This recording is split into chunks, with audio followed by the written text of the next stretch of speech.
자, 여러분, 앞서서 우리가 EBS 선생님의 강의를 통해서 제2차 세계대전에 대한 얘기를 좀 여러분이 좀 봤습니다. 그렇죠? 2차 세계대전의 원인, 양상, 결과까지 봤고, 자, 선생님이 여기서 뒷부분에 약간 부족한 부분이 있어서 보충하고자 몇 가지 좀 강의를 조금 더 추가해 보았습니다.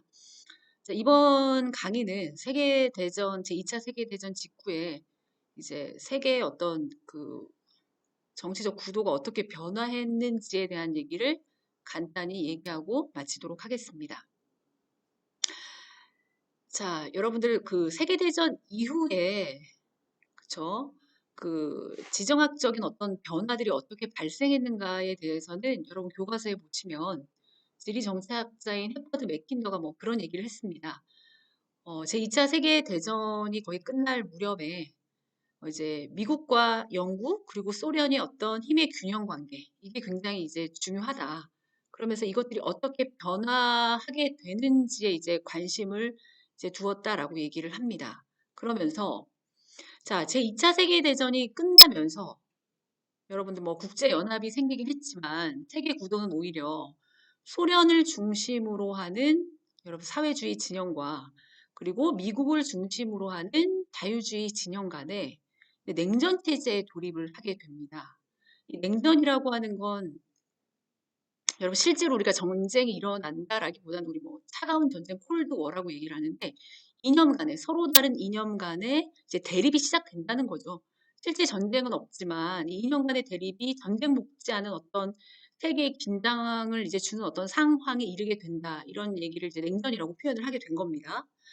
자, 그래서 이 해퍼드 맥킨더가 뭐라고 얘기를 했냐면 소련이 지구상에서 가장 거대한 대륙이 될 것이고 그 다음에 이에 대항하기 위해서 미국, 영국, 프랑스 사이에서 뭔가 협조 체제가 구축이 돼야 할 것이다. 이렇게 이 사람이 이제 봤던 거죠.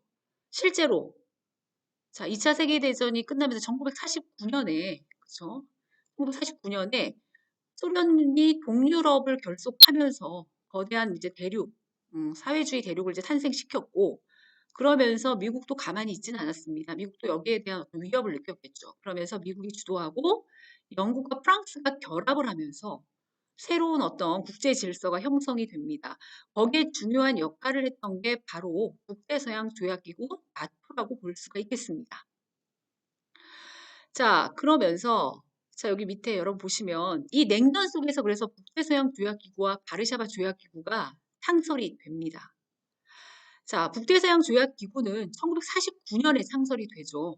네, 소련을 중심으로 해서 동유럽에서 소련의 세가 확장이 되는 것을 보면서 이제 미국과 이제 자유주의 진영 국가들이 아, 이거 안 되겠다. 우리도 이제 집단 안전 보장 체제를 좀 만들어야 되겠다라고 하는 어떤 필요성에 의해서 만들어집니다. 그래서 미국이 중심이 되고 영국과 프랑스, 캐나다, 서유럽 10개국가 정도가 일단은 이제 참여를 하면서 자, 북대서양 조약기구 나토를 창설하게 되고요. 이거의 가장 큰 목적은 회원국 가운데 한 나라가 적의 공격을 받을 경우에 나머지 회원국들이 같이 방어를 해주는 집단 안전 보장 체제라고 볼 수가 있습니다. 그러니까 군사적으로 굉장히 중요한 어떤 기구가 창설이 된 겁니다. 결국은 이거는 누구에 맞서기 위해서였냐 하면 소련이었다라고 볼 수 있겠습니다. 자, 그러자 소련도 여기에 가만히 있지는 않았습니다. 그래서 1955년에 바르샤바 조약 기구를 만들게 됩니다. 그래서 이거는 소련이 주도하에 동유럽, 헝가리, 폴란드, 루마니아, 체코슬로바키아 등이 같이 이제 같이 가입하면서 이것도 마찬가지 소련과 동유럽을 방어하기 위한 정치적이면서 군사적인 연합체를 형성하게 됩니다. 그러면서 이게 냉전 질서와 더불어서 세계가 이렇게 여러분들 보시면 소련과 그 다음에 여기 동유럽의 어떤 사회주의 진영의 어떤 바르샤바 조약기구와 그 다음에 미국과 캐나다, 그 다음에 유럽 국가들의 이런 어떤 북대서양 조약기구로 일단 이렇게 나뉘어지게 되는 거죠. 이게 뭐 이념 간의 전쟁 못지않게 결과적으로 왼쪽으로 나타나는 어떤 군사적인 어떤 협력체의 어떤 모습을 보이게 됩니다. 자, 그런데 바르샤바 조약기구는 소련이 해체되고 동유럽이 해체되면서 결국은 1991년에 해체가 되게 됩니다. 자, 그래서 바르샤바 조약기구는 이제 역사 속으로 사라지게 되지만 나토는 아직도 여러분들 이 협력국들이 여러 가지 뭐 군사적인 협력이나 이런 것들을 이어오고 있는 상황이기도 합니다. 자, 오늘은 그래서 두 가지 기구에 대한 설명을 선생님이 제2차 세계대전 냉전과 더불어서 설명을 좀 드렸습니다. 자, 다음 시간에 보도록 하겠습니다.